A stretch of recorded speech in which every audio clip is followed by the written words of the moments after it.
Hello বন্ধুরা, কেমন আছো তোমরা সবাই? আশা করছি বেশ ভালো আছো।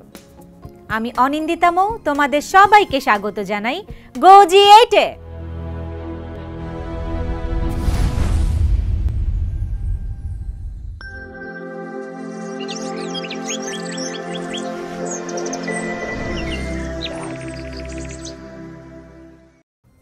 বন্ধুরা, আজকের এপিসোডে আমরা আলোচনা করব একাদশ দ্বাদশ শ্রেণীর হিসাব বিজ্ঞান দ্বিতীয় পত্রের পঞ্চম অধ্যায় অর্থাৎ যৌথ মূলধনী কোম্পানির আর্থিক বিবরণী নিয়ে।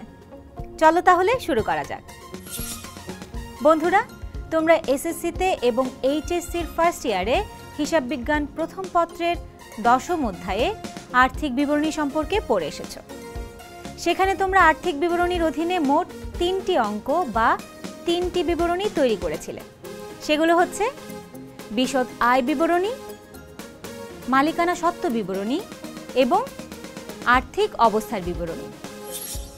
বন্ধুরা, হিসাব বিজ্ঞান দ্বিতীয় পত্রেও আমরা একই অধ্যায় করব, তবে প্রথম পত্রের আর্থিক বিবরণীর সাথে এখানে দ্বিতীয় পত্রের আর্থিক বিবরণীতে আমরা একটা এক্সট্রা বিবরণী সম্পর্কে জানতে পারবো, আর সেটি হচ্ছে সংরক্ষিত আয় বিবরণী।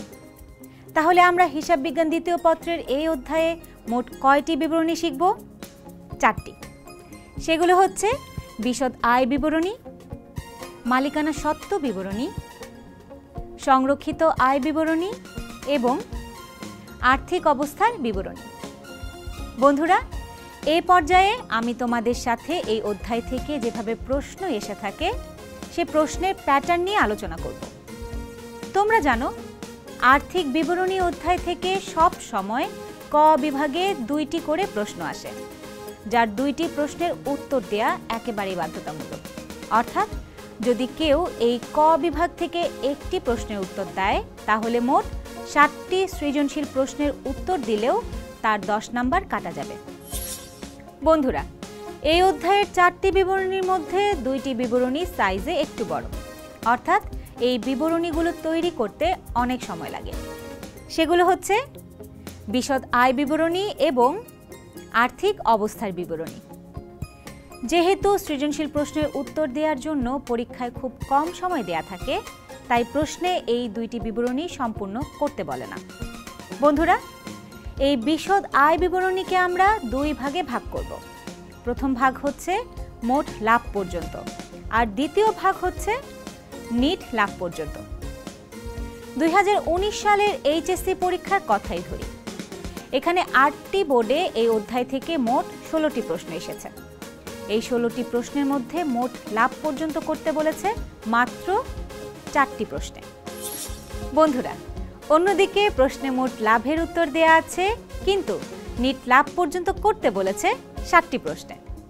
আর 2টি প্রশ্নে শুধু পরিচালন মুনাফা বের করতে বলেছে, যা নিট মুনাফা বের করার জন্য আমাদেরকে এমনিতেই করতে হয়। বন্ধুরা, বিশদ আয় বিবরণী তোমরা সবাই বেশ ভালোভাবেই করতে পারো, তবুও এটা সম্পর্কে এত পরিসংখ্যান দেওয়ার কারণ হচ্ছে তোমাদের যাতে মনে না হয় যে এই অধ্যায় থেকে বিশদ আয় বিবরণী সম্পূর্ণটাই করতে বলে কিনা। এই আলোচনা থেকে এটা পরিষ্কার যে বিশদ আয় বিবরণীর 2টি অংশ পরীক্ষায় আলাদাভাবে আসবে, কারণ একসাথে পুরো বিবরণী করার মতো সময় পরীক্ষায় একেবারেই থাকবে না। আশা করি সবাই বুঝতে পেরেছ। বন্ধুরা, এতক্ষণ আমরা বিশদ আয় বিবরণী নিয়ে আলোচনা করেছি। এখন আমরা আর্থিক অবস্থার বিবরণী নিয়ে আলোচনা করব। তোমরা জানো, এখানেও 2টি ভাগ রয়েছে। প্রথম ভাগে আছে মোট সম্পদ, আর দ্বিতীয় ভাগে আছে মালিকানা সত্ত্ব ও দায়সমূহ। বন্ধুরা, বিশদ আয় বিবরণীর মতো এখানেও পুরো আর্থিক অবস্থার বিবরণী পরীক্ষায় আসে না। যতগুলো প্রশ্নে এই টপিক থেকে প্রশ্ন এসেছে সেসব প্রশ্নে ঘ নাম্বারে প্রায় 80% প্রশ্নে শুধুমাত্র মোট সম্পদের পরিমাণ জানতে চেয়েছে।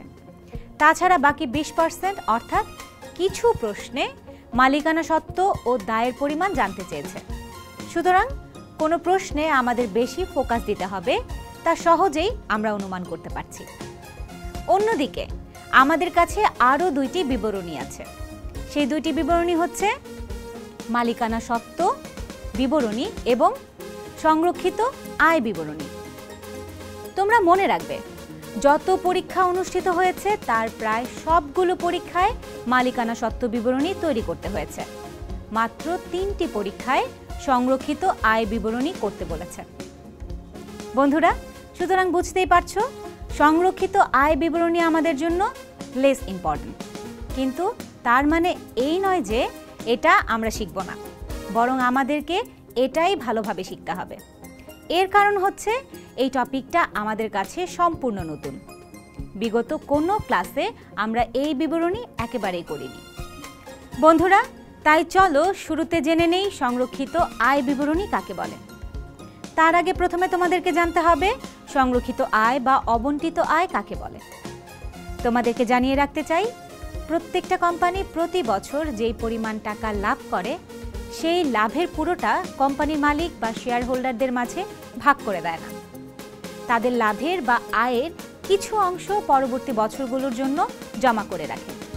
সুতরাং কোম্পানির আয়ের যেই অংশ শেয়ার হোল্ডারদের মাঝে লভ্যাংশ হিসেবে বন্টন না করে পরবর্তী বছরগুলোর জন্য জমা রাখা হয় তাকেই সংরক্ষিত আয় বলে। বন্ধুরা, তাহলে এবার আমাকে বলো তো, সংরক্ষিত আয় বিবরণী কাকে বলে? তোমরা ইতিমধ্যে অনেক কাছাকাছি একটা অনুমান করতে পেরেছো। তোমাদের এই অনুমানের সাথে মিলিয়ে আমিও বলতে চাই, কোম্পানি শেয়ার হোল্ডারদের মাঝে মুনাফা বা লাভ বন্টন করে দেওয়ার জন্য যেই বিবরণী তৈরি করা হয় তাকেই সংরক্ষিত আয় বিবরণী বলা হয়। তোমাদের মনে নিশ্চয়ই একটা প্রশ্ন এসেছে যে এই বিবরণীতে আসলে কি কি দেখানো হয়। এই বিবরণীতে বছরের শুরুতে যেই সংরক্ষিত আয় থাকে তার উদ্বৃত্ত অর্থাৎ প্রারম্ভিক উদ্বৃত্তের সাথে নিট লাভ যোগ করে দেখানো হয়। বন্ধুরা, এরপর সেই যোগফল থেকে শেয়ার হোল্ডারদের লভ্যাংশ, আয়কর, বিভিন্ন সঞ্চিতিতে স্থানান্তর ইত্যাদি বিষয় বাদ দিয়ে দেখাতে হয়। এরপর যোগফল থেকে এসব বিষয় বাদ দেওয়ার পর যেই ব্যালেন্স বের হয় সেটাই হচ্ছে সংরক্ষিত আয় বিবরণীর ব্যালেন্স। আশা করি এবার এই বিবরণী সম্পর্কে তোমরা বেশ ভালোভাবে বুঝতে পেরেছ। বন্ধুরা, এই অধ্যায়ে আমরা কি কি শিখব সেটা সম্পর্কে আশা করি তোমরা একটা আইডিয়া পেয়ে গেছো। তোমাদের সুবিধার্থে আরেকটা গুরুত্বপূর্ণ কথা তোমাদের সাথে শেয়ার করতে চাই। সেটি হচ্ছে, তোমরা ইতিপূর্বে বিশদ আয় বিবরণী, মালিকানা সত্ত্ব বিবরণী এবং আর্থিক অবস্থার বিবরণী যেভাবে করেছো, এখানেও হুবহুই সেভাবেই করতে হবে। অর্থাৎ নতুন কোনো নিয়মে তোমাদেরকে এই অধ্যায়ের জন্য শিখতে হবে না। তবে এখানে আর্থিক অবস্থার বিবরণীতে একটু পার্থক্য আছে। সে পার্থক্যটি হচ্ছে আর্থিক বিবরণীর মালিকানা সত্ত্ব ও দায় পাশ নিয়ে। দায়ের কাজ যেভাবে তোমরা আগে করেছিলে এখনও ঠিক সেইভাবেই করবে। বন্ধুরা, তবে মালিকানা সত্ত্ব অংশে একটু ভিন্ন কাজ করতে হবে, কারণ আমরা এর আগে যত আর্থিক অবস্থার বিবরণী করেছি তার সবগুলোই ছিল বিভিন্ন প্রতিষ্ঠান সম্পর্কে। কিন্তু আমাদের এই অধ্যায়ের সেই রকম ব্যবসায় প্রতিষ্ঠানের চেয়ে তুলনামূলক বড় প্রতিষ্ঠান নিয়ে কাজ করতে হয়। অর্থাৎ আমাদেরকে কোম্পানি নিয়ে কাজ করতে হবে। অবশ্যই একটা সাধারণ ব্যবসায় প্রতিষ্ঠানের সাথে একটা কোম্পানির সম্পদ ও দায় মিলে গেলেও মালিকানা সত্ত্ব মিলবে না। এর কারণ হচ্ছে যৌথ মূলধনী কোম্পানির মালিকানা সত্ত্ব প্রায় পুরোটাই শেয়ারের উপর নির্ভরশীল। সাধারণত ব্যবসায় প্রতিষ্ঠানে শেয়ার বিক্রি হয় না, তা নিশ্চয়ই তোমরা সবাই জানো। তোমরা ইতিপূর্বে শেয়ার সংক্রান্ত কোনো আর্থিক বিবরণী তৈরি করনি, কারণ আগে সবগুলো বিবরণী ছিল সাধারণ ব্যবসায় প্রতিষ্ঠান ভিত্তিক। সুতরাং বুঝতেই পারছো, এই অধ্যায়ের আর্থিক অবস্থার বিবরণী টপিকে মালিকানা সত্ত্ব ও দায় অংশে মালিকানা সত্ত্ব নিয়ে ছোট্ট একটা কাজ করতে হবে, যেটা কিনা পরবর্তী একটা এপিসোডের মাধ্যমে মাত্র 5 মিনিটেই শিখে যাবে। তো বন্ধুরা, আমাদের আজকের এপিসোড এই পর্যন্তই। আজকের এপিসোডের মাধ্যমে আমি তোমাদেরকে এই অধ্যায় সম্পর্কে বিস্তারিত ধারণা দিয়েছি। পরবর্তী এপিসোড থেকে এই অধ্যায়ের মূল অঙ্কে আমরা প্রবেশ করব এবং ইতিপূর্বে যে বিশদ আয় বিবরণী আমরা শিখেছিলাম সেটা সম্পর্কে তোমাদেরকে একটা সুন্দর ওভারভিউ দিব। সে পর্যন্ত সবাই ভালো থেকো, সুস্থ থেকো এবং অবশ্যই গোজিয়েটের সাথেই থেকো।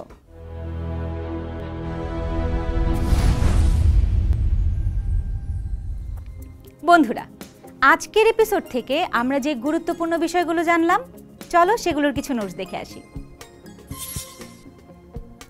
এই অধ্যায়ের জন্য নতুন যে বিবরণী তৈরি করতে হবে সেটা হচ্ছে সংরক্ষিত আয় বিবরণী।